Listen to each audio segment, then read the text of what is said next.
this is Joey from J&J Fantasy Flyers. And I'm Jason, helping you soar above the competition. Soar above the competition. Welcome to our Week 8 ranking special, and Jason, this is pretty much the midway point of the season, correct?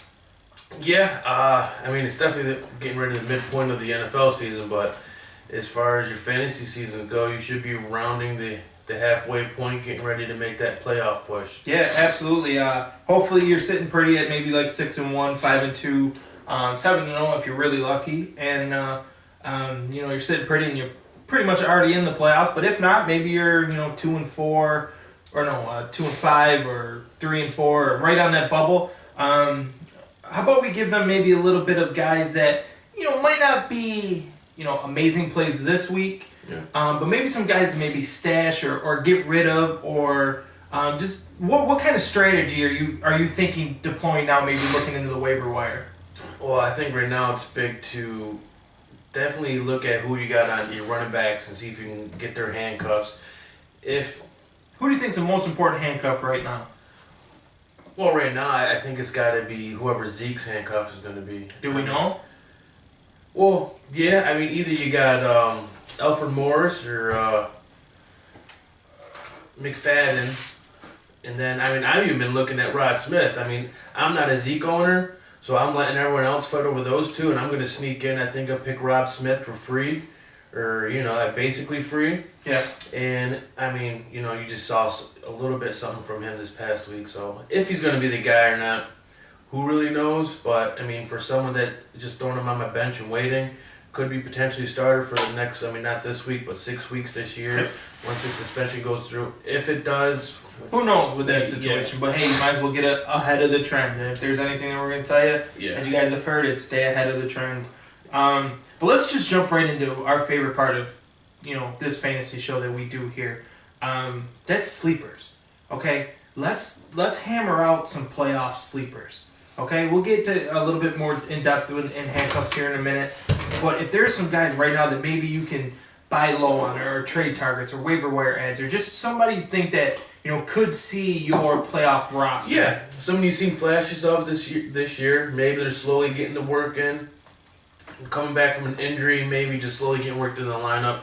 And someone I've been really looking at all year, and I don't know, man. I'm hoping it's coming, but Marlon Mack, Frank Gore can't play forever. He can't, and he's getting some touches, and he's just so much more explosive. He's just a better running back. I really don't know what Chuck Pagano's doing there right now. Maybe he's just, I don't know, maybe he feels a connection with Frank Gore because they're the same age or something. I don't know. Very good stat. I like that. But no, Mac, when Mac gets on the field and he gets the ball, you can definitely tell that, he's the best talent there. And I don't think Luck comes back this year. Why risk it? Yeah. I think Jacksonville and Houston are going to battle it out for that division. I think Tennessee's kind of a dark horse, especially we both kind of like Tennessee's offense coming off of this bye. I think it happened at the right time as well. That actually takes my guy, Corey Davis, as well. But we'll get to him in a minute. I like Marlon Mack. I think their season's going to be over, and they're just basically going to go for, let's get the young guys the ball and see what they can do and what we have going for next year. So I definitely like Mack going forward as well. And especially with running backs, as thin as that position is, Mack's definitely a good ad. I know you're going to want to jump on him now, right? Mack? Yeah. Yeah, maybe he probably really should have been on your bench, or you should have been watching him. I think you're going to want to get him now, especially if you're a contender. If you're not a contender, you probably want to get someone that can help you this week.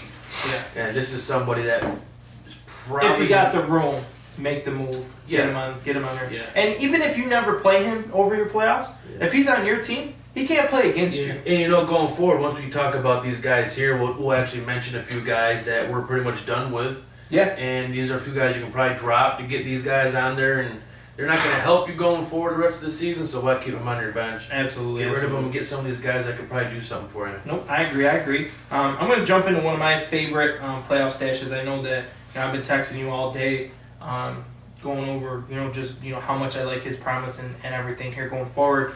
And that's Corey Davis. Mm-hmm. I think that Tennessee really took their time with him. Make sure that hamstrings 100%. I think he's going to be good to go. I really see in it. I know I've been on Marcus Mariota all year, and he's yet to prove it. But I really think that they're going to come out after the bye, and I think they're starting to get that offense going. We both like DeMarco Murray here going forward after the bye week as well. I think Corey Davis starts. I know I can tell you right now that he will be in my lineup come week 9. Yeah, I mean, I think it's pretty solid play. None of these receivers have done anything. I mean, Eric Decker is just basically disappeared. Yeah, he had his first good week last week. I mean, I really don't know what's going on with these receivers, so it definitely hurt for somebody to step up and do something for him. And Corey Davis has definitely got the skill set and opportunity to do that. Absolutely, and I'm gonna piggyback off of that and go with maybe my next couple guys. And I think you'll agree with your next couple guys too. Are a little bit deeper guys. I think Corey Davis will win you a championship. If you're one wide receiver away or maybe a flex spot away, I think Corey Davis is a guy that you can plug in and he's going to get you 15 to 18 points throughout your 3-week playoff. That's just how I feel in the guy. But to be honest with you, a little bit deeper ones that might help you out here or there. Just kind of like high upside. I like Mike Williams, the wide receiver out of the Los Angeles Chargers. Still getting used to that. Eventually, I think he's just going to take over the number 2 role. I'm not impressed with Tyrell Williams. I'm not impressed with Benjamin. And they need somebody, a big guy, to kind of go out there and Philip Rivers and everything that he's doing. They average the 4th most passes per game. Okay, eventually some of that's going to go to Mike Williams. They were really high on him in the draft. I actually like him this week too as a deep sleeper. So I'm not going to say too much about him. We'll wait a little bit later in the show. But you got a couple guys here that you like as well, maybe as kind of like stashes. One guy you might actually play this week. Deion Lewis. And, I mean, probably he might have been picked up already in some of the leagues. If not, I think this was the week after this week's past performance, I think there's definitely going to be a lot of claims in on him. I mean, Gillislee just hasn't been effective. Deion Lewis got some goal line touches this past week. He's slowly seen an increase in work week to week. And don't forget that he was the number 7 running back not 2 years ago when he was healthy. I mean, he can do it all. He's the most versatile back they have. He's probably the best runner. And didn't even find out James White was James White until Deion Lewis got hurt. Yeah, and to be honest with you, I think I really feel that James White has had so many opportunities to take that role and take that job and this, and he just hasn't clinched on it. And it looks like it's coming to Deion Lewis a little bit more. However, I'm gonna not stay away from Lewis, but over the past maybe 5 years of fantasy football, what's the one downfall of Tom Brady? And it's pulling teeth, but if you really, really were to look into the numbers, Tom Brady kind of disappears during fantasy playoffs. The reason why is it's cold in Foxborough. LeGarrette Blount the past 3-4 years gets a lot of work. Their running game gets a lot of work towards the end of the season. They just beat down and beat down and beat down and beat down, and that's Mike Gillislee this year. I know that he's very touchdown dependent. I get that here going forward, but the one thing that scares me with Tom Brady is, if they're in New England, if it's cold, if it's rainy, they're going to feed the ball to the running backs. And to be honest with you, that's Mike Gillislee. I don't know if he's going to be a must-start every week for you, but the one thing that I can tell you with Gillislee is he's that guy. He's the LeGarrette Blount. I get that, which makes sense, but I mean, Lewis was getting carries. He's not. He's getting carries, but Lewis isn't that guy that's going to lean on defenders. He's a little bit shifty. He's not the pounder that Gillislee is, which I agree. Correct. I mean, I definitely see Lewis's value. I think Lewis is more valuable PPR-wise because of his touches. And I think that's maybe kind of the problem in New England, which is always a problem. You never know who the guy is going to be at running back that you want to start. But the one thing that we do know is Gillislee is the only, quote-unquote, bruiser back that they have. Yeah. That I would say. I mean, obviously Lewis got some carries on the goal line and this and that, and that's going to happen. Yeah. But I think, as the season goes on, Gillislee's going to have fresh legs, and I think he's going to get better on as the season. And they paid him a lot of money for really where he came from. I can see that. I mean, now that you mentioned it, it makes sense. Saving him for the cold weather and just pounding the defense and wearing them down in that, freezing cold Foxborough, especially going into the playoffs. Yeah. I mean, that's just one thing that has always, I want to say, turned me off about Tom Brady is just his fantasy football postseason performance.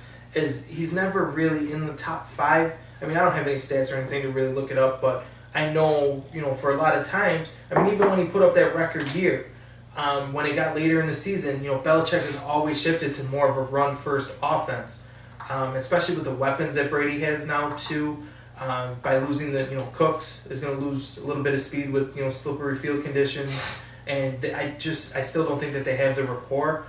I think Gronk has a good uptick towards the end of the season, and I like Gillislee too. It's just kind of a gut call, and it's something that I've seen, year after year after year. But if you really look at Bill Belichick, that's what he does. I mean, he's going to stick to the same formula that's made him successful for the most part. So it's kind of a gut call. Now, we're going to start going into maybe some guys that we want to give up on, and I'm going to let you go with your last playoff sleeper, because he's the reason why I'm giving up on one of my guys that I was high on to start the year. Yeah. Josh Doctson. And, I mean, I think we talked about him last week a little bit, actually. Yeah, he's my premium play of the week. And he's getting work back into the offense. And, he's getting He's healthy. I think that's the most important he's thing. Healthy. He's got he's a big body receiver. He's a huge target. I mean, he's got the pedigree, the build, the talent, everything to be a top 5, top 10 receiver in the league, and he's got to get the targets and receptions to do so. And I mean, they've had really a they've spread the ball around. They do. I mean, it's a real tough situation in fantasy. It really is, because I mean, it's almost like Kirk Cousins is being like a Drew Brees down there. Drew Brees, Derek Carr.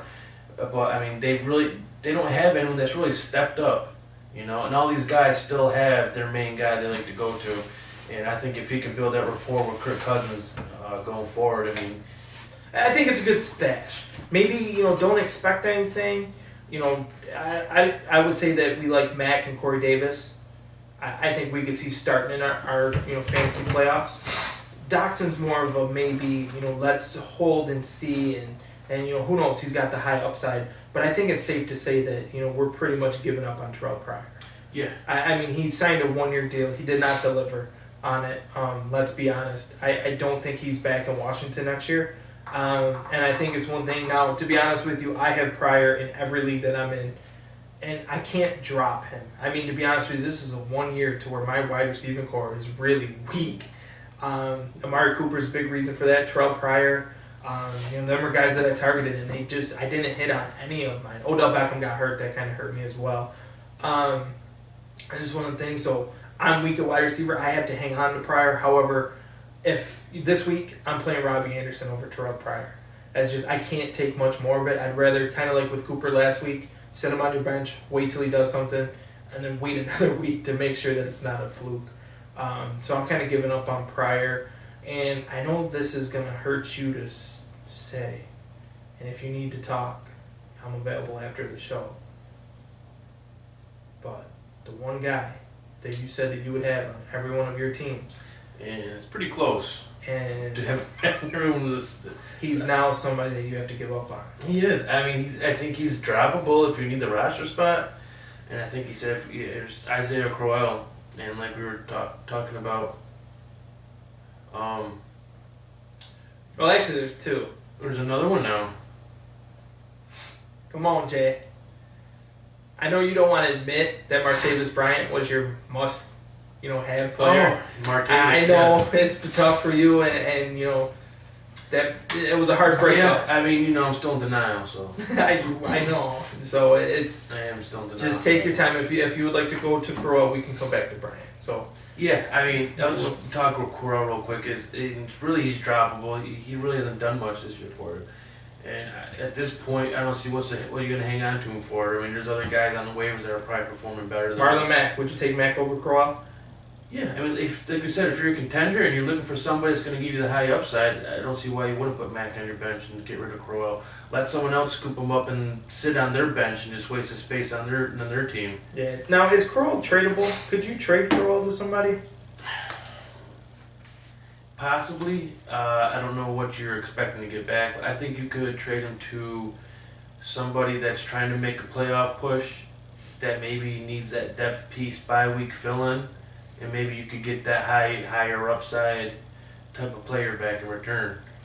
I hear you. I don't know if you're looking to trade him. Maybe shoot a couple offers out before you do drop him, and then if nobody wants to make a trade, then just drop him and they can pick him up. Yeah, absolutely. Definitely temper your expectation. I would say maybe a Isaiah Crowell if you get Corey Davis.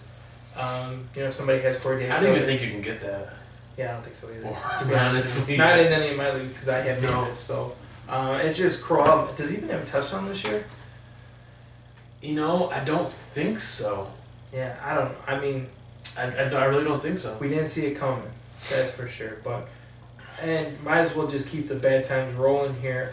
Martavis Bryant. You mean Juju Smith-Schuster? No. No. No. Oh, I'm sorry. We just all forget. No, Pittsburgh forgot about Martavis. Martavis is way better than Juju Smith-Schuster. According to his Instagram.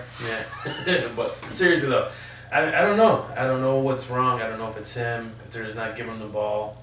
I mean, obviously something's going on up in his head. I mean, the guy's got other issues besides his alcohol or drug problems he had that he was suspended for. He's got anxiety and other things that, I think the team is trying to work through him, and they came out today and said that he is not up for trade. He's staying with the team. So that means he's getting traded probably by Thursday. Which it could mean that. But if he does get traded, is he worth the roster spot? Yeah, I think you gotta wait and see what happens where he goes. I mean, it'll be tough coming into somewhere, building rapport with the quarterback. Not going to be able to have that, but let's brainstorm here real quick for a minute. If Martavis Bryant were to go someplace, I mean, I would say maybe the Buffalo Bills come to mind, the New York Giants, even though I don't think that they're going to do anything. I think they're out of it. Where, for fantasy football owners, where would the best possible spot for Martavis to be traded to? Obviously, because he's not getting it done in Pittsburgh. If you are a Martavis Bryant owner and you want him to get traded, where do you think's a sneaky good fit? A sneaky good fit? That's a good question. I got mine, and I think you'll like it. Let me know when you want me to tell you. I gotta try to think here now. Who's up there making the playoffs?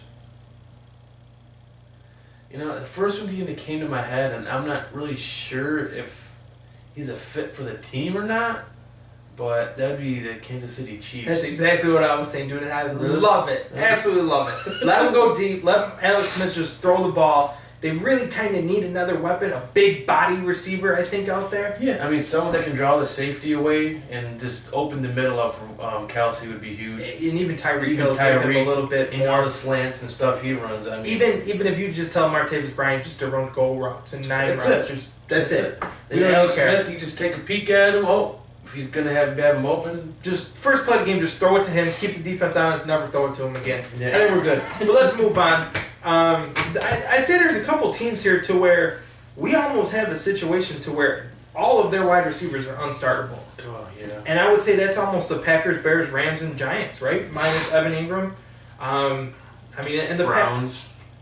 The Browns. I mean, you're really not starting. I mean, there's a lot of wide receiving staffs that you really can't start anybody in. I mean, you got the Cardinals and Packers because of the quarterback situation going down, which I think Jordy Nelson's probably still startable, but you definitely see the decline.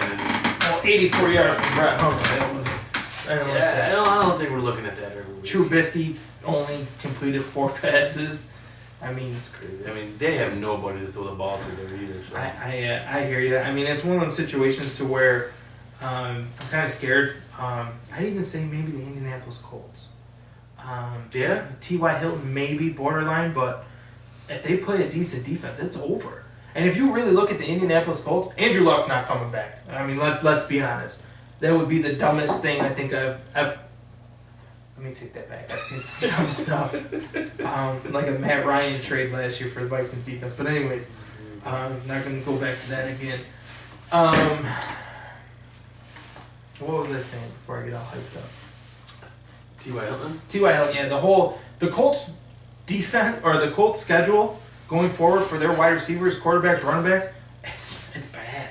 I mean, they're locked down corners basically everywhere that they turn. I'm dropping Dante Moncrief, and I loved him before the season. Time out before you guys yell at me. I liked him with Andrew Luck. If Andrew Luck was there, if Luck were to come back, I'm picking up Moncrief every league. I just don't think Luck comes back. T.Y. Hilton, if you could trade him now. If he blows it up, trade him. Trade him.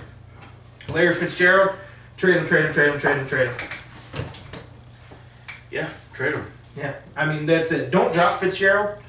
No, you can't drop him. I mean, I don't know if you can trade him for a value that... Not now. If it was me, I would maybe wait a week. Yeah. I know he's on a bye this week, but Drew Stanton's not that bad. He's actually, if I had to pick a favorite backup, Drew Stanton's been one of my favorites, the past, 2-3 years.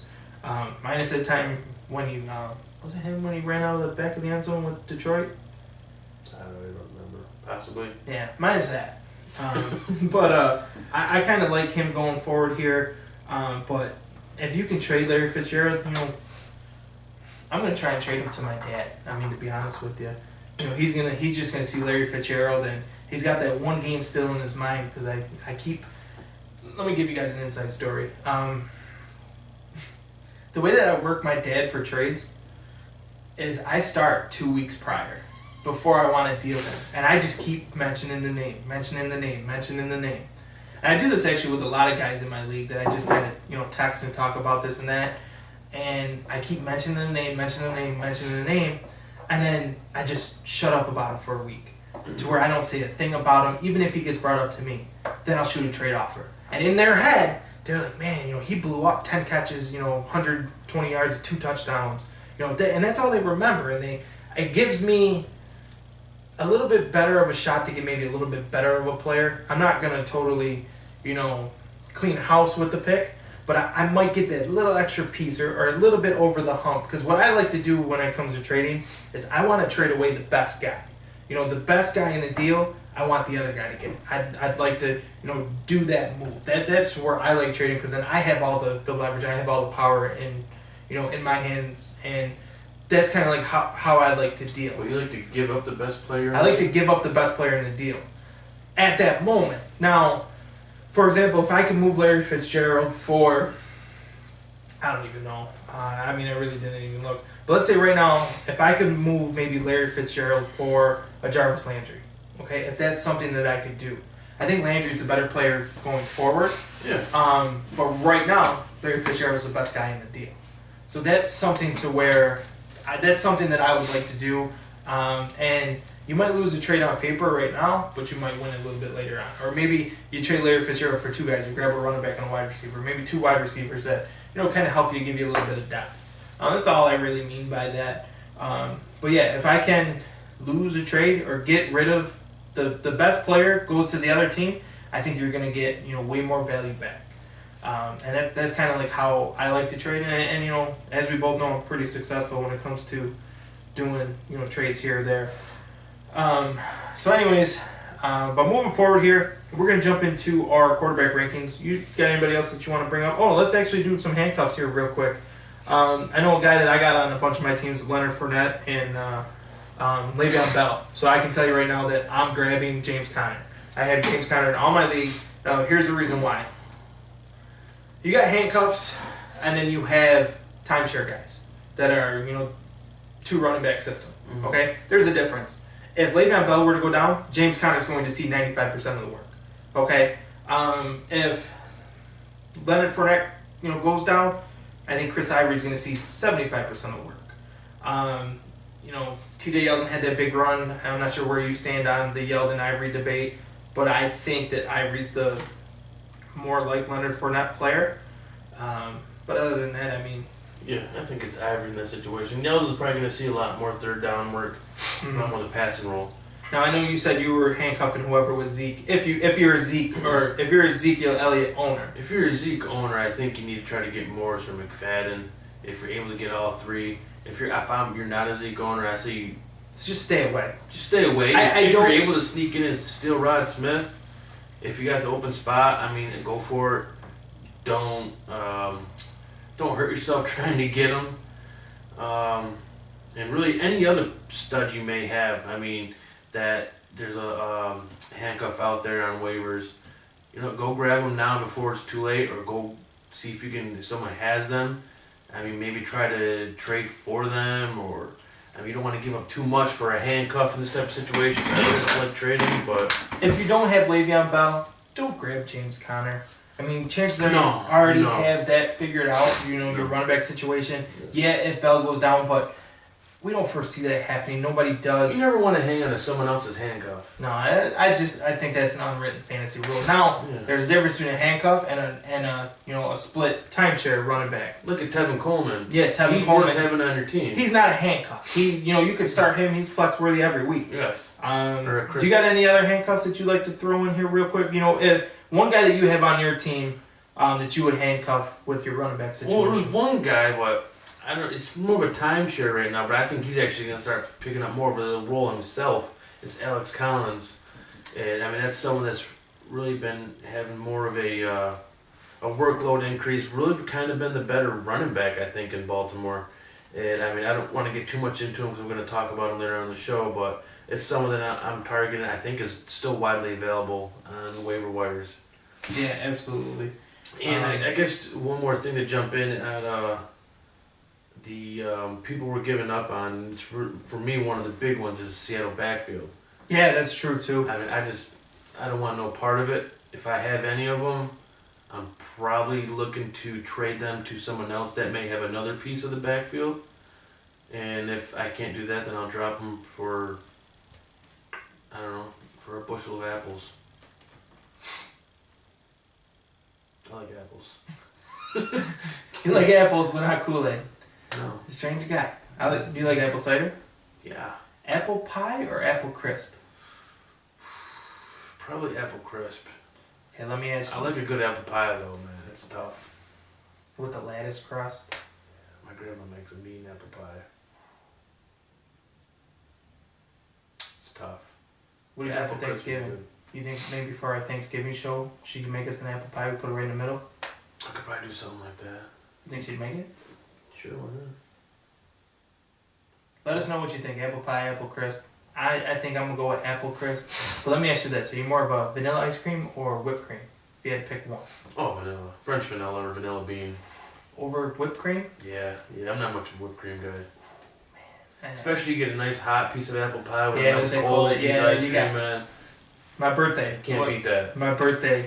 We're gonna get back to fancy here in a minute. But my birthday, they made me an apple crisp instead of doing a cake because I like apple crisp, and man, it drizzles a little bit of hot caramel on top of the ice cream and the apple crisp. Dude, you want to talk about deadly combination, man? Yeah. That's a game changer. That's almost like getting Kareem Hunt in the 8th round this year. Anyways, back to the reason why you guys are watching this show.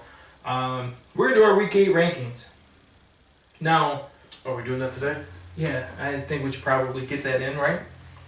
They're not tuning in, to look at our sexy mugs, that's for sure. Even though Not for yourself, but I think our beard game's coming in pretty good. well, mine always is. Yeah, but mine's I'm young. I'm still young, so I'm still working on a couple things here.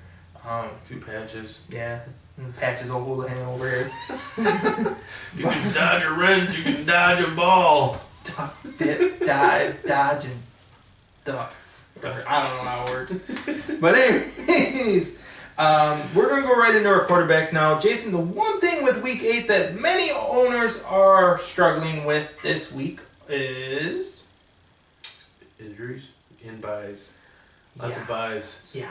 It's a tough week. There's 12 teams on bye over the next 2 weeks. Yeah. Week 6 this week. Weeks 8 and weeks 9, to be honest with you, week 11 was a big one for me too, but then they changed the Dolphins-Bucks game, so it's not that bad. Top of the buys, you have injuries, and it's a pretty bad week. Yeah, to be honest with you, check out our sleepers this week. If they're going to help you any week, it's this week, especially, there's some leagues, I'm starting Robbie Anderson, I think, in almost every league because I am hurting. But Jay, let's dive right into this bad boy. Yeah. And Let's do it. I kind of like your quarterback 1 this week. Let's do it. Not quarterback 1. Do it. Yeah, you had him ranked number 1 when we did ours together, even though we decided Do against it. it on consensus. Yeah. Carson Wentz. Carson Wentz. Yeah. Is he even doing anything this year? He's the best quarterback ever. Yeah. Wow. He's on fire.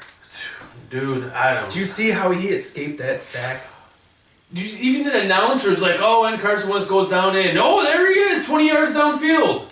It is nuts. Yeah, Wentz is tough. He's got that Aaron Rodgers Feel about him. aura. Or, I don't know. Yeah. Feel aura. Let us know a good word that we could insert there. I know a word, I just can't think of it. That's cool. We're fantasy football guys, not English majors. Anyways, but he's been on fire, man. I mean, he's on pace right now for over 4,000 yards and 35 touchdowns. And, I mean, less than 10 interceptions. The guy that's got him in our dynasty league, he just dealt away Matt Ryan, Jimmy Graham. I mean, and I asked him, I said, man, who's your quarterback going forward? He's like, dude, I got Carson Wentz. I said, man, Carson Wentz, this was what, like 2 weeks ago? Yeah. Well, he might know something because Carson Wentz is on fire. And I think he's going to sustain it too. Oh, I mean, he's got to be in the lead right now for the MVP so far this year. I mean, with Rodgers out now, I think the only chance he has of losing it is probably Brady.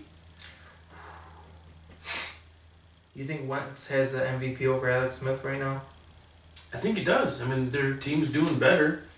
Yeah, I guess that's a close race. We'll have to see how it comes down. But I'll tell you right now, if you have Carson Wentz and you have Zach Ertz, You're loving some Zach Ertz this year, too. Yeah, I mean, I have him everywhere, so I'm loving him. yeah, he's I've been waiting for this to happen. yeah, and man, every year, watch, this is going to be the year where he just does nothing the end of the year. Yeah. Total polar he opposites. switches it around. So that'll suck. But yeah, Carson Wentz. Tell me a little bit why. Obviously he's in your lineup. He's our number 2 ranked quarterback this week. Mm-hmm. But tell us something maybe. We don't know about Carson Wentz going into this week. Or do we know everything? I mean, I really don't think there's much to not know. I mean, he's completed over 6% of his passes. I mean, really, I think one of the big selling points for this week is he's playing against the 49ers. I mean, I don't know how much... 49ers still got a team? Yeah. They didn't sell out to the CFL? No, I mean, not for nothing. The 49ers coming into last week, I don't know. I mean, last week was a blowout. They lost 5 of their games by 3 points or less. Yeah, no, I know. I mean, they're tough. They could very easily be... Well, that's part of the inexperienced team. Is they lose those games and not win them. Yeah. As Dolphins fans, we know that how it goes the other way just as easily as it can go the winning way. So yeah, absolutely. And hey, young team, but kind of like what they're doing. I kind of, to be honest with you, I like C.J. Beathard. As this guy at work calls him, C.J. Beat Hard. that's pretty good. Yeah, pretty good, I guess. And it's spelled just like it. And the best part is he really thought that's how it was pronounced. But I'm a big country music fan. Well, that's not as funny. Then. Yeah. He actually, let me go off on a tangent here. It was all me and him actually played together this week. This guy that had Tom Brady put up 50 and lost. And he's talking a lot of crap.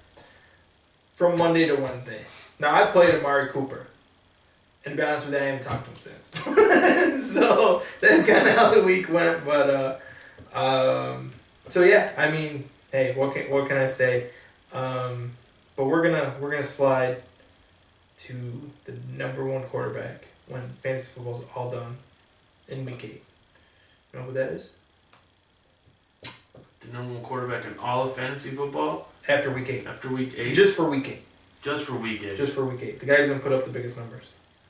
I'm not too sure. Phillip Rivers. I'm sure you're going to tell me. Phillip Rivers. Going up against the New England Patriots, who has one of the worst defenses that I've ever seen. You don't like Phillip Rivers this week? I know we ranked him kind of a little bit lower. He's in our top 10. Ask Matt Ryan how bad that defense is. Why don't you ask Matt Ryan how bad he is? Think about it. I don't think he'll appreciate that coming from me. I think last time I looked before Week 7 game started, I want to say Matt Ryan was the 24th ranked quarterback. Yeah, he's in that range, and Matt Ryan is the only quarterback to not throw for 300 yards against that defense. Yeah. That's pretty bad. That fog, though, I mean, everything that was going on. That was with very the game, weird. Yeah, I tell you what, I love that camera view, though. They had to change the camera angle. I was getting dizzy. I loved it. I didn't like it. I felt like I was Madden, man, but not actually having to play. Yeah, kind of the fun man. Yeah. But yeah, I mean, I don't know. The whole game was just, To be honest with you, I think Belichick just hired a bunch of people to five machines. It just that kind of stuff only happens in New England. One way or another, we're gonna cheat. Yeah, and just like there's no rules in the rule book about getting a bunch of five machines. Watch next week. Five machines are banned from NFL stadiums. Yeah, game time. There was that one. Thanks, Did Belichick. you see that one thing on Facebook said Josh Gordon was at the game? No. Dude, I'm telling you, man. Whoever, if the creator of that meme watches this show, let us buy you a beer, because that is the funniest thing I think I've ever seen. There's not too many times where I actually laugh out loud, but I did. I LOL'd. I LOL'd. That was funny. That was good. You LOL'd? I LOL'd. I might LMAO'd. Oh. Yeah, it was pretty good. But anyways, Phillip Rivers. I think Keenan Allen has a good week. I think Hunter Henry actually has a sneaky good week. And to be honest with you, I think Mike Williams, I'm all in of San Diego's offense. New England is ranked 32nd against the pass. They're throwing the 4th most pass attempts per game. I just like Phillip Rivers. I mean, I don't see how you cannot start Phillip Rivers. Let me ask you this. You can't not start him. It's double negative, which means you have to start him. Exactly. See how you picked up on that one? See? I'm an English major. There you go. But we actually had somebody ask us this week who they should start. And it was Deshaun Watson going up against Seattle or Phillip Rivers against New England. I mean, if they go right by rankings, you can see it's Phillip Rivers over Deshaun Watson, which I think is the smarter play. But it's, it's the same thing as any week in the NFL. Watson could go Deshaun Watson and score 5 touchdowns, but I'd go with what's more likely. I'd rather take Rivers with a good matchup opposed to Deshaun Watson with maybe one of the worst matchups he could get. Absolutely, and I don't disagree with it. I'm just saying don't be surprised if it goes completely opposite. If it was Deshaun Watson in Houston, I like it a little bit better. Yeah. But just going into Seattle it's tough. It's tough. It's a tough decision, or? It's tough going into Seattle. Oh, that's my point. So, yeah. Rookie, never been there before. His head's gonna be rattling. He might throw up in the midfield in the first huddle. Go straight. No, yeah, absolutely. I can't do this, coach. He might get some rushing yards, so I think if Watson has a good game, I think a lot of his points are going to be there. Just looking up a couple things here.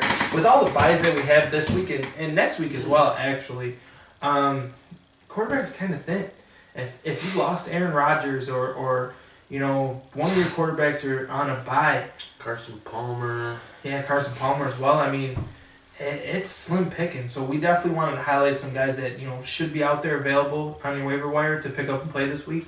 Yeah. I want to talk about a guy which shouldn't be out there by now, because he is a top 15 quarterback. Breaking news: Seahawks just signed Dwight Freeney. You heard it here first. Actually, not really, because we got the alert, but still. No, we broke that. Yeah, we broke it live.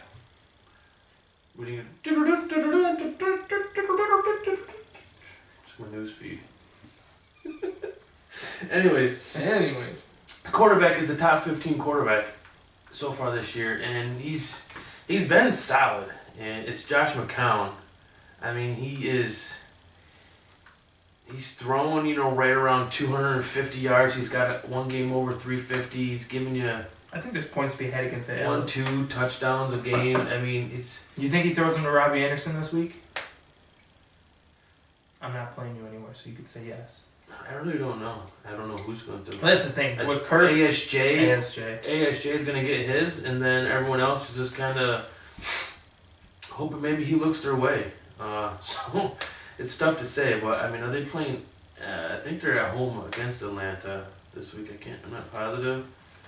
So if they are at home, that'll be better news for him. That Atlanta. Yeah, they're home against Atlanta. Atlanta defense is definitely beatable. I mean, if Atlanta gets their crap together, I mean, they'll have to. I think they bounce back. I actually think Atlanta blows the Jets out this weekend. I think there's going to be a lot of garbage time for Josh McCown as well. We're not going to spend too much time on these backup quarterbacks. Just if you got to throw a dart here,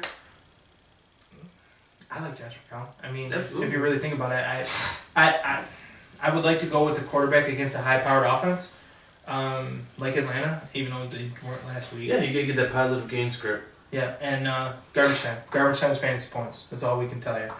With me, I know I just said that, but I'm going to go the opposite way. And I'm going to go with Case Keenum going up against the Cleveland Browns. Keenum really has not done anything. He's not flashy. Hasn't put up any points. But, I mean, it's not deep at quarterback position this week. I mean,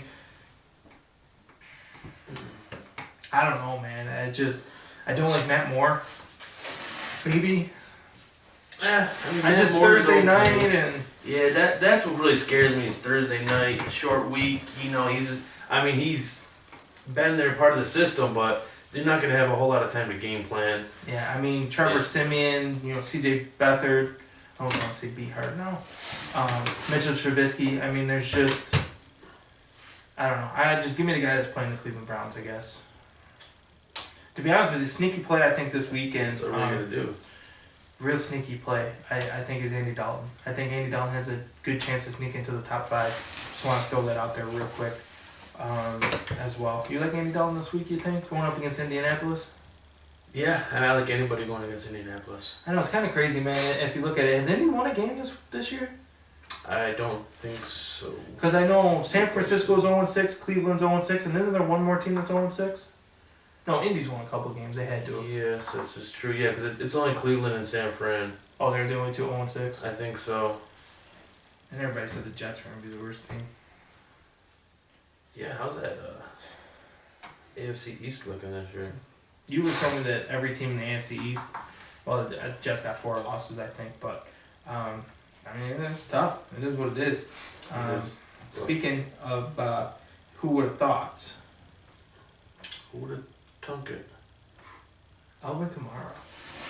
He is literally maybe one of my favorite players in the league right now. And it's kind of crazy because Jason will attest to this. I've never been about PPR running backs, guys that are PPR only leagues. However, today I'm going to talk about all 3 of my backs are PPR guys. That starts with Alvin Kamara. I think Alvin Kamara gets in the top 10. He's going up against Chicago Bears at 15th ranked against the pass. I don't think that affects Kamara because he's like I said, he's PPR. He's getting catches out of the backfield. His last 4 weeks in a PPR scoring league has been 13, 25, 11, 15. You take that out of your RB2 every day. Every day. If you have Kamara on your team, chances are he's your RB2, right? Yeah. Yeah, and to be honest with you, I think he's a safe top 10 play. I think his floor is right up there. And I think it's only a matter of time before he gets a little bit more active in the run game as well.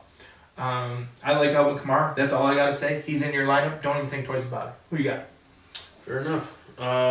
Melvin Gordon, speaking of Chargers going against the Patriots defense, it's really just a reassurance. I mean, Gordon has been solid up until he played against Denver. Denver is actually had a better rush defense than they've had a pass defense this year, which was quite the opposite coming from last year.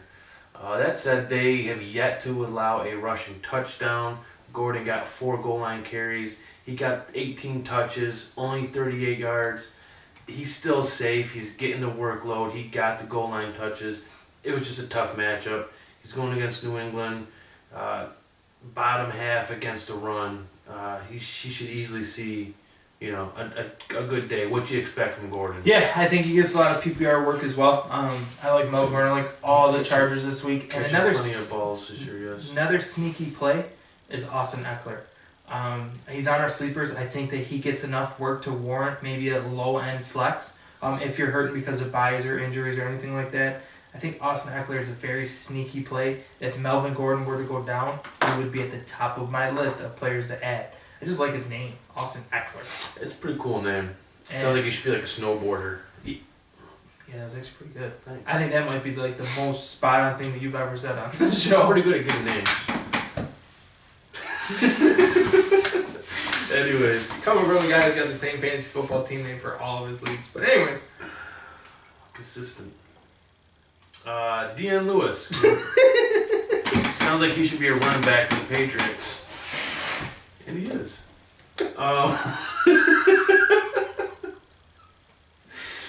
He's the next guy on my list, actually. And I already talked about him a little bit beginning here. And I mean, he's like I said, he's seen a steady workload. I don't even know what you're laughing at. He sounds like he should be a running back for New England Patriots. And he is! Come over here. Dilly. Anyways, Deion Lewis, why should he be in your lineup? Because I'm sorry. his workload, like I said before, his workload is increasing. I mean, he went from 2, 4, 7, 11, 13 touches. 18 yards, 53, 52, 76 yards.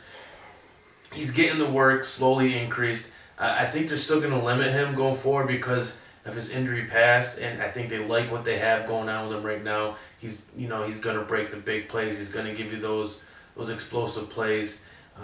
So I mean, I don't see him getting 20 touches a game. I think he's going to stay right between the 10 to 15 touches, but he's still going to get you between 50 and 100 yards. He's got the potential to break that 70-yard touchdown, and he is getting goal line looks. He might be not getting the ball at the 1, but he's getting the, I don't want to say, maybe a couple goal line to red zone, 10 zone. Maybe looks out of the backfield. I'm sorry, what's a red zone, 10 zone? In the red zone, in the 10 zone. What's the 10 zone? Inside the 10. Isn't it the red zone? Yes, but more specifically, it's the 10 just like zone. Ryman, so red zone, 10 zone? Dr. Seuss, he's an author who writes rhyme books. That's another name for you. But no, it's, just more specifically, red zone, Red fish, blue fish, one fish, two fish. Yeah. Anyways, Deion Lewis. Is he Solid play again with all the buys coming this week and next week. He's going against the Chargers this week. I would be careful next week against Denver, like we just talked about how good they are against the run. This is a week 8 show. No, New England's on a bye week 9. They are. Okay, I'm looking at week 10. They don't even put a week 9 in there. So yeah, don't start on week 9. Don't do it. By the way, because it just reminds me, we put Corey Davis in our sleepers this week, okay? Let's face it, I did it because I like Corey Davis. Corey Davis isn't playing this week. He's on a bye. Don't start him. And read the article at the bottom with Corey Davis. It's just, I wanted to give you just, if you don't listen to our show or our podcast, I just want to, get out there and get ahead of the trend because I really feel like Corey Davis is going to be a guy that can help you win your fantasy championships. Much like Deion Lewis as well. And Marlon Mack. And Mike Williams. And your second running back. My second running back. Buck Allen. And Buck Allen? Yeah, I don't know about playoff stretch with Buck Allen. I think Danny Woodhead comes back. I like Buck Allen this week going up against the Miami Dolphins. Basically, Miami Dolphins give up the 9th most receptions to opposing running backs. Dolphins defense is actually pretty tough. Lawrence Timmons, Mao Luga and Kiko Alonso, I think, are one of the best linebacking cores in the league. Yeah, very good. I think Buck Allen gets a lot of targets, a lot of PPR volume work. Enough to be a low end running back 2, flex consideration if you're in 2 running back league. Let's face it, I mean, with everything that's going on this week, you're going to have to play guys that high upside, and I think Buck Allen's maybe like a safe floor with the possibility to kind of break out. If I can tell you anything from the games that the Dolphins have lost, which is only 2. Yeah, which is only 2, but even the games that they've won to where they look vulnerable, it's against a running back out of the backfield, and that's Buck Allen. Baltimore's offense is horrible. I don't think Mike Wallace plays. He took a vicious hit. Jeremy Maclin's probably going to be out. I don't even think... Is Brashard Perriman even still in the league? Who? Exactly. Yeah. So, I don't know. I can see a lot of work there for Buck Allen here going forward.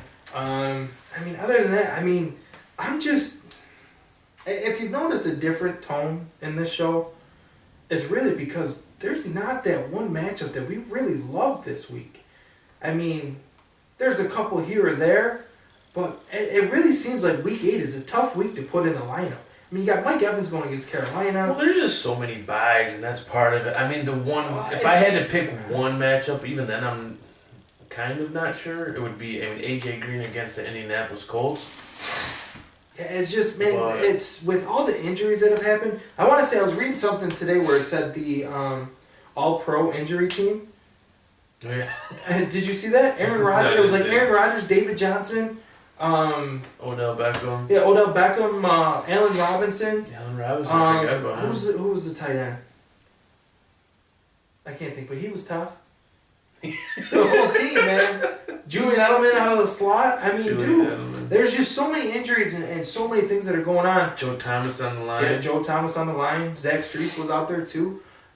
Jason Peters. Now I was gonna say Peters just went down. Man, there's so many injuries. It's crazy. That it's just, man, it blows your mind. And I can honestly tell you that this is the week 8 and week 9 are the weeks to where you're gonna feel the wrath of the injuries this year, and it's really kind of tough. This is where you're paying attention to your waiver wire beginning of the year. Exactly, it's going to start paying off for you. Exactly, picking up these guys in weeks 2, 3, and 4, 5, and 6, and all these.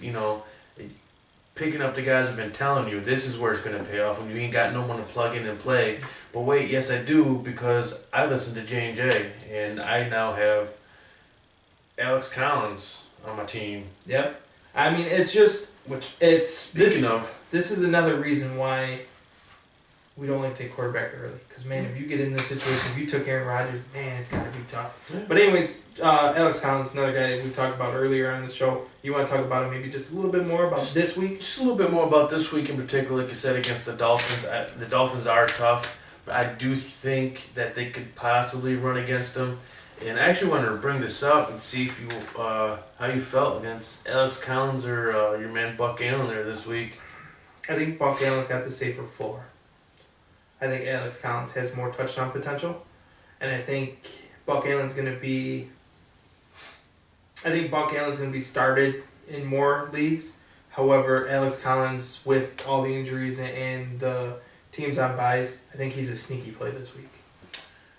Very good. I like probably Buck Allen a little bit more this week too, but I do like Alex Collins. Like I said, his workload, and I like his average yards per carry is pretty good. It seems like they trust him too. They do. I mean, he fumbled the first 2 games. Yeah, they were putting him in, and I think now he's slowly working that trust back. I mean, he was Seattle last year, and I mean, there was hope for him to come in and be a starter at some point. So he's definitely someone to look at. Like I said, put him on your bench too going forward if you're looking for the playoff push, if you're looking for somebody to give you a bye week feeling. I mean, it's one of them deep stashes. This week you're going to have to play somebody that you might normally wouldn't play, or you might not even look at. If Alex Collins is out there and you need a running back this week, you could do a lot worse. I think he's right now. If I were to tell you that Alex Collins gets you 7 points, I think you'd be ecstatic with it. And I think that's right where he's going to get it right about 7. Yeah, with potential for a touchdown too on top of that, which I can agree with that. Nope, I agree. But enough with the running back situation this week, because it's sketchy. And this is one of the weeks where I'm kind of glad that most of my leagues I play is 1 running back with a flex option instead of having to start 2. But let's get over to our wide receivers. I feel as if it's deeper this week.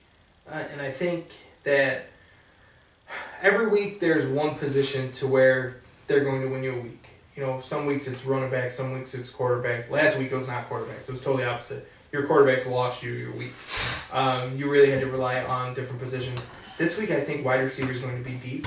If you could get maybe 2 or the top, I think there's so many guys that could finish within the top 30 of or the top 15 of wide receivers. I think there's about 30 different guys that could finish within the top 15.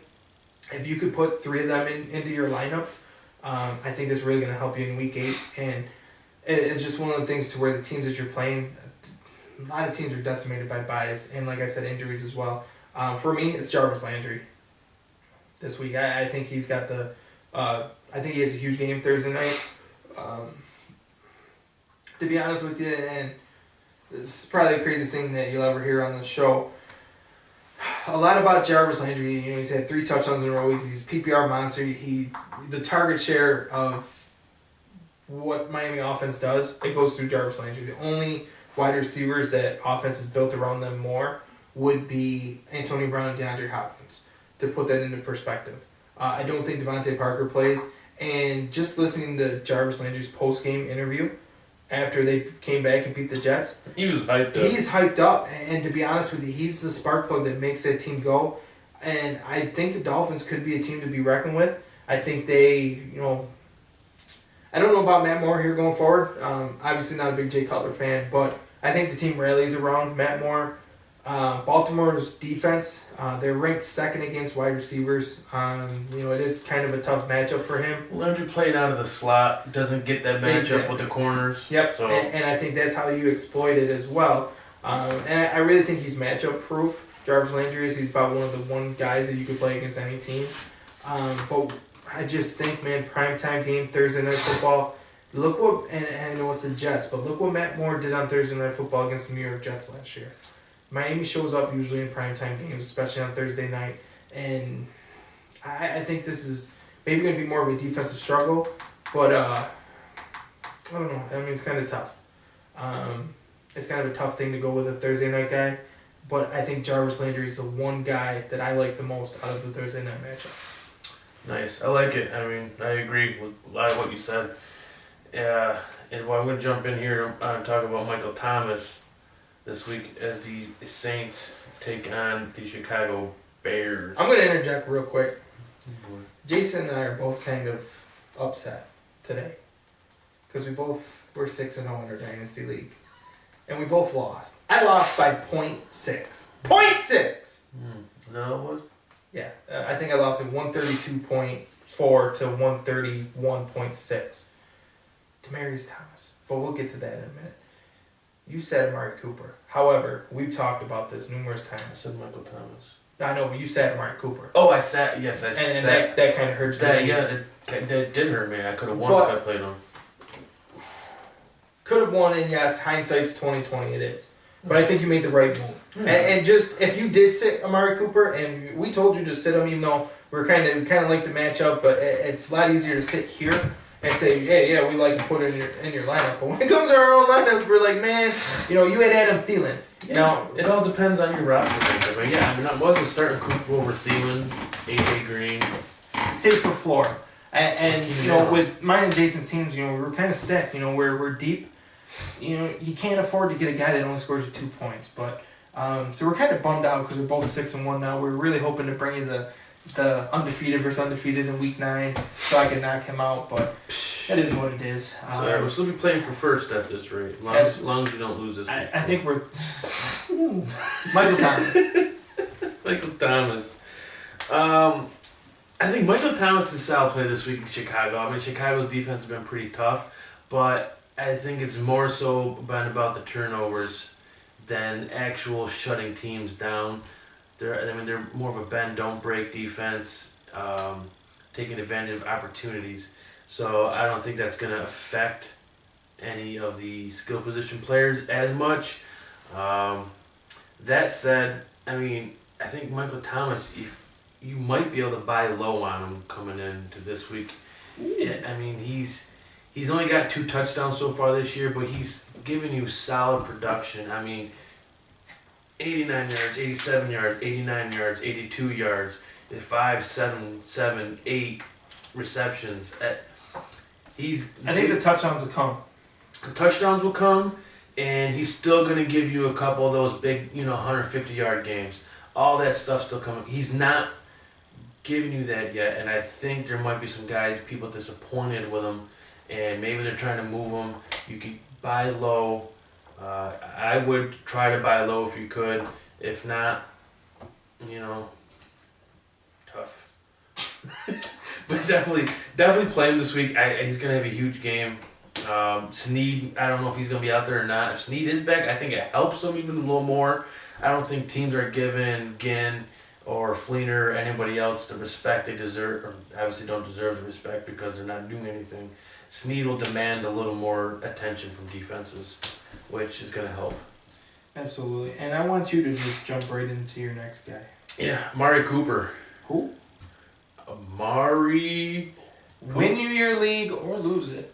Lost me mine, but is what it is, We told you to sit him last week. I said play him. And unless you're in a situation where you couldn't sit him, then obviously you don't sit him. And I benched him, so I lost because of that, but it is what it is. Probably still going to play him this week. Depends. Again, any construction, but If he's... I think what we were expecting to see was like 8 receptions for... eight receptions for 85 yards and a touchdown. You know, no one was expecting him to put up 44 points on your bench. I was looking for more like a 15, 20 point game on your bench. That's what I was looking for. So, I mean, I don't think you're just going to plug and play him again. I mean, I think you're safe playing him. If they fed him the ball, which is good. They force fed him the ball. I mean, he had some drops. But let me ask you this. Would you yell at an owner if he were to sit Amari Cooper this week? No. I mean, I wouldn't. I mean, they're playing, I think they play Buffalo this week, is that correct? Fifth against the wide receivers. Yeah, I mean, Buffalo's got a tough defense, man. They're going to be getting after Derek Carr. He doesn't really respond to pressure too well.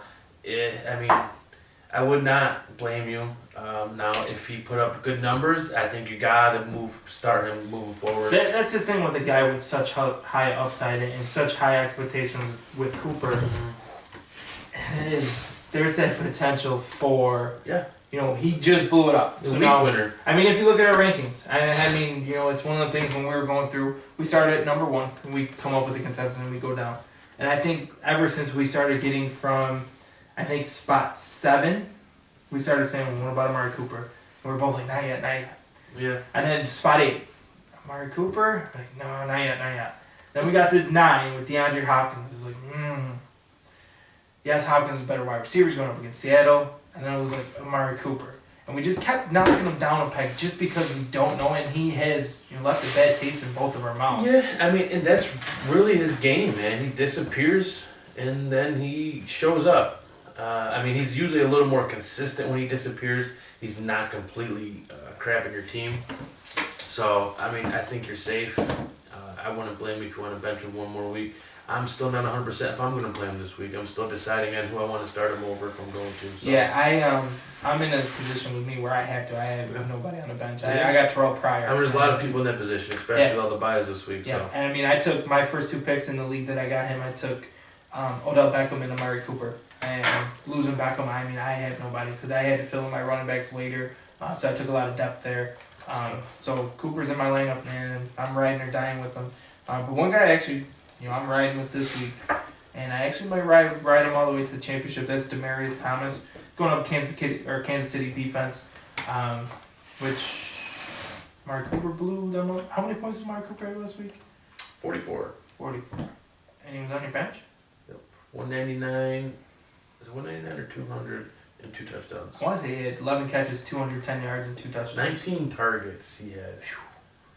Demaryius Thomas. I'm not sure if Emmanuel Sanders is playing, but high volume. I think Sanders is out. Yeah, and if that's the case, Kansas City's 31st against opposing wide receivers. I think it's a lot of targets. Monday Night Football game. I love Demaryius. Do you? Yeah, this week. Simeon scares me, man. He does. I said in preseason he looked horrible, and then he came out, and I think he's been living off the glory of his first 3 games, and I mean, but yeah. I like Demaryius this week. I just, good matchup. Yeah. Primetime game. Yeah. I like starting guys on Monday night because it makes me feel like I got a chance. I'm not going to spend too much time on Demaryius. Chances are with everything that you have going on this week, you're starting Demaryius Thomas. I would even almost go out on a limb. I know he's ranked 16th and Amari Cooper's ranked 12th.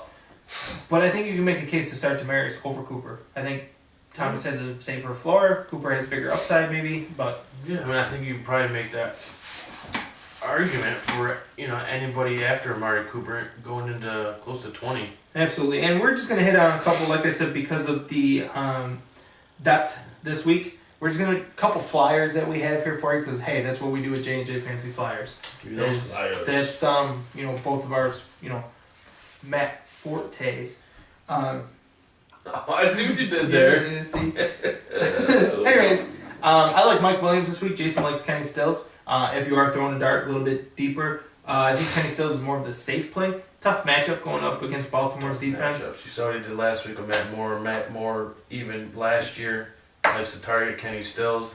I don't think Devontae Parker's playing again this week. He's always got the opportunity for a deep pass. Yeah, I like Mike Williams. I don't know if he does it this week. I mean, if you're really hurting, I would say play Josh Doctson over Mike Williams. Oh, I would agree. But there's something with Mike Williams. There's something with when I was watching the draft and I came over and watched it here with Jason. Was it Gruden? Somebody had stated how much that San Diego fell in love with Mike Williams. They fell in love with him for a reason. Big-bodied wide receiver. Bring him back to what Vincent Jackson did for them. And to be honest with you, I just think that Mike Williams, he's gonna have a decent game here soon. He's a real deep sleeper. He's probably not owned in any leagues really, or started either. But if you want to throw a dart, especially in daily, I can see Mike Williams, catching a touchdown. Let's get over tight ends. Let's do it. We're not going to talk about Zach Ertz, are we? No, we're not. Nope. Start him. The reason why we're not going to talk about Zach Ertz is... Same reason why we don't talk about most of those guys. Yeah, Zach Ertz is a top 5 wide receiver. I mean, think about it. Zach Ertz right now is... The number 1. That's tight end. I'm saying wide receiver. Oh, you tricked me there with your wordage. Yes. Let's put it like this. In a lot of my leagues of my current wide receivers that I have, Zach Ertz is better, and it's not even close. Even with the Amari Cooper's 44th game. I mean, Zach Ertz is a no-brainer. One guy who's been great when he's been healthy, had a good week Monday night, 2 touchdowns. He's getting healthier and healthier as the weeks go on. That's Jordan Reed. Jordan Reed has proven in a bunch of uncertainty with, Washington's wide receivers, Jordan Reed's the one thing that's been with Kirk Cousins for a while. Yeah. And I think that the camaraderie with Reed, I think he's healthy, he's going to get more targets. I mean, I watched the game. When they got in the red zone, he looked at Jordan Reed and he did not come off that read. Even when he did come off that read, it took him a longer time than normal quarterbacks do. He's going to give Jordan Reed every opportunity. So he's going from one read to another read. See what you did? You like that, huh? He had me for a minute. I was like, wait, what? Yeah, he's right. So his read is Jordan Reed. TM. Trademark that.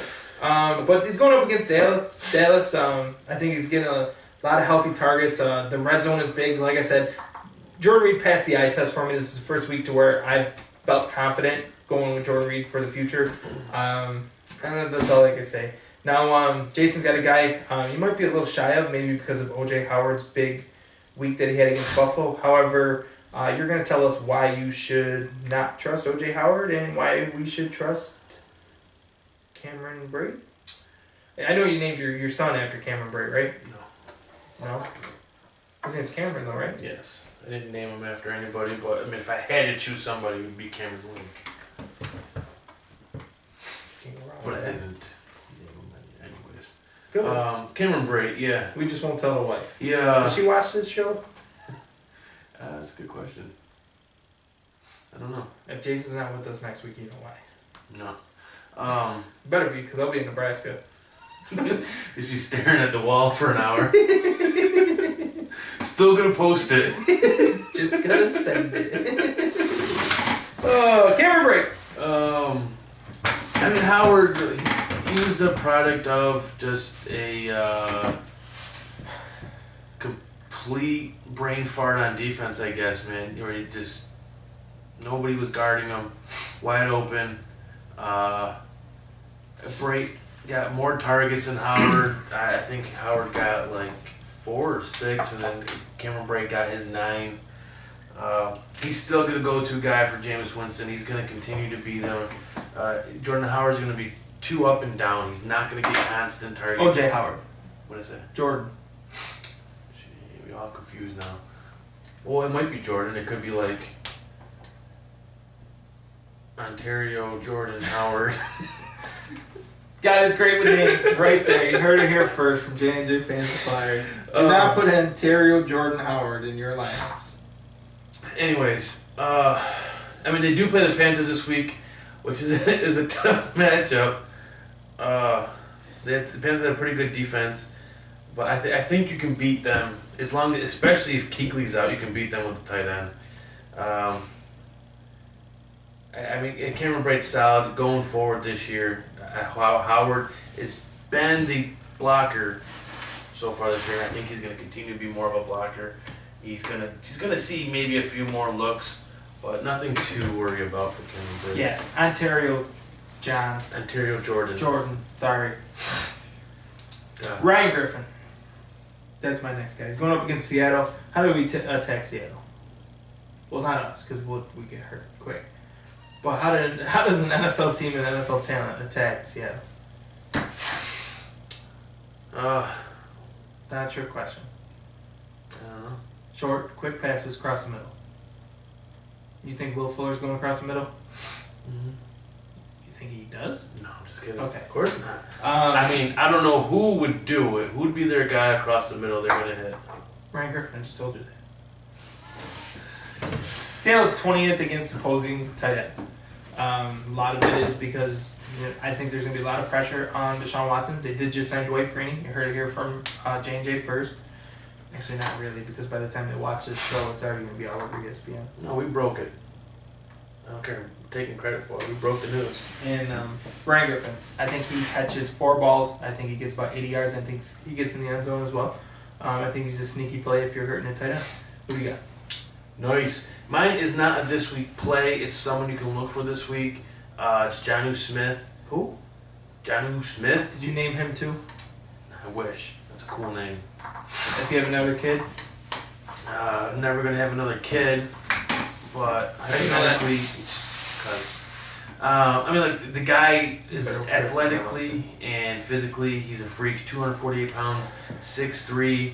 I mean, he's a seam buster. I mean, you gotta watch out for Delanie Walker though. I know it's a bye this week. He is injured. I don't know what his status is going to be coming into week 9. If he's out, play Jonnu Smith. Just plug him and play him. He's going to be fine.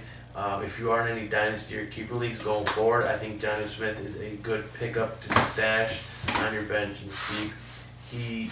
I mean, you see how much Mariota uses the tight end now, and Mariota's going to be there for a long time. Jonnu Smith potentially going to be there for a long time. I think he's going to just step right into Delanie Walker's role. And actually, it's funny that coming into the NFL, his NFL comparison is Delanie Walker. So now that is a stat right there, folks. Oh yeah, I mean, I'm just throwing them at you all day. I mean, I got stats just. You got stats on top of stats. Stats on top of stats. This dude eats stats for breakfast without any milk. It's a little dry, but like your humor. Yeah, just like my humor. To the favorite part of the show. The defense. Dream of the week. What do you got? I like that. That was actually kind of cool. Just kind of came up with it. It's the drop I just hit. Yeah. I'm not positive. Tell me, did I do the Bears last week or was it 2 weeks ago? I think you did the Saints last week. Did I do the Saints last week?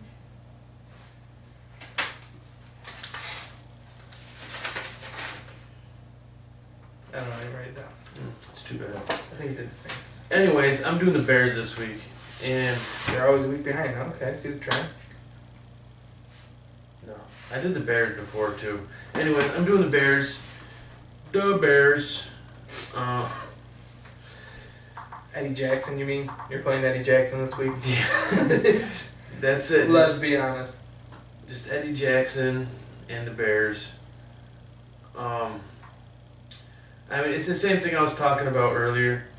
They are a bend don't break defense. They obviously take advantage of opportunities.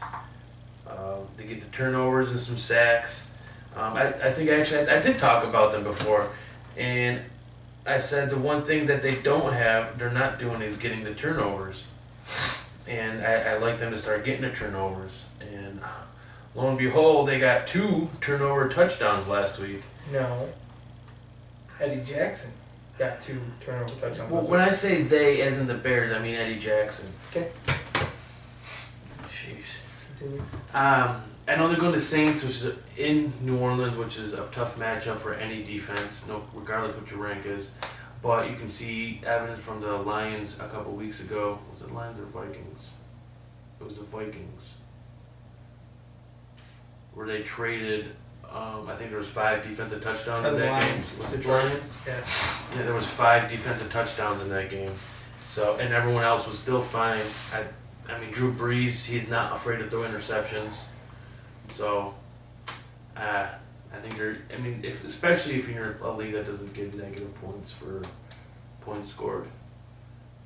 Solid play. Get them in. Some good defenses on bye this week. I like mine better. Cincinnati Bengals going up against the Indianapolis Colts. Indianapolis Colts offense ranks 31st against opposing defenses. Good matchup, healthy matchup. I think Geno Atkins has a big game. Brian Kelly's hurt out of the middle. I can easily see maybe 5-6 sacks for the Bengals this week. Let's face it, Indy's offense is horrible. They're in complete disarray. Bengals, I want to say they're not owned in many leagues. I just picked them up in one league to fill in for my Jacksonville bye. Yep, absolutely. If you got Jacksonville Jaguars, don't drop them. Keep them. I think they'll win you a week.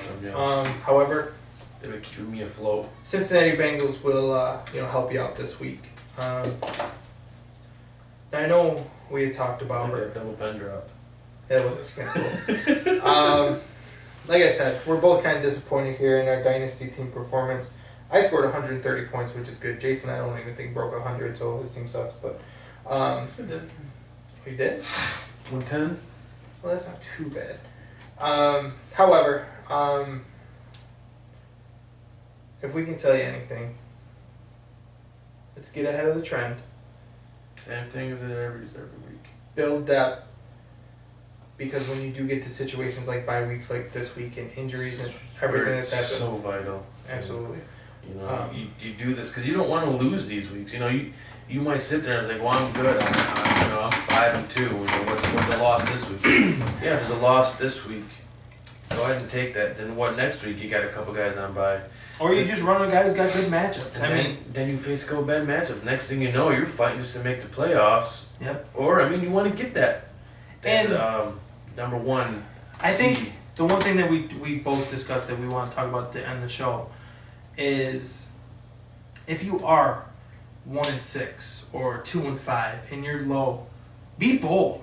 Go out and make a move. I mean, overpay for a guy. You know, if you like a matchup one week, go get him. Yeah. I mean, you got to do something. You got to shake it up. The one thing that I can say though is, mind who you're giving up and who you're giving them to. Chances are you got to give up somebody to get something, decent. You don't ever want to, get to a guy that you can't beat. However, maybe somebody else will beat him, and you don't have to play him in the playoffs. Worry about your team. Go out and make your team better. And like I said, just be bold. If trust your gut. If there's anything that me and Jason have learned in fantasy football, it's trust your gut. Trust your gut.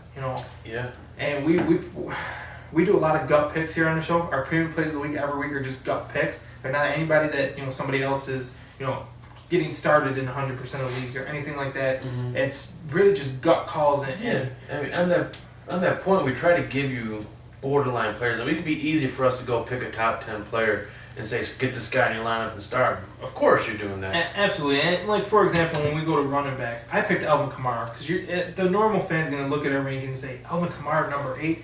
Yeah, Alvin Kamara is number 8. I mean, he really should be. We want you to think outside the box. Don't worry about the names. Worry about the matchups. Yeah. And obviously, it doesn't always pay out. I mean, Marcus Mariota should have lit up the Cleveland Browns last week, and he didn't. Yeah. But to be perfectly honest with you, if you play that game 10 times, he's going to light him up 8 times. It's just, any given Sunday, just for your fantasy roster, just like it is out on the field. I mean, anything could happen. Don't give up. Be bold. Go out and make them moves. Make the moves. I did. I was 0-4-1, and I have one. I was 0-4. I went and made a move. Got a tie, so I was 0-4-1. Then I made a couple more moves, and now I'm 2-4-1. And I think I'm the highest scoring guy in the league the past couple weeks. I traded Julio. I traded away a couple other people. I traded away Ajayi. I traded a couple, big name guys, and I've gotten other pieces, and I really put my Just team to fill together. holes and Yeah, I needed a little more depth. I was hurting in my flex. I was hurting my wide receiver too, and it was just killing me. So, I got rid of those big names, but I found nice replacements. Mark Ingram has stepped it up for me.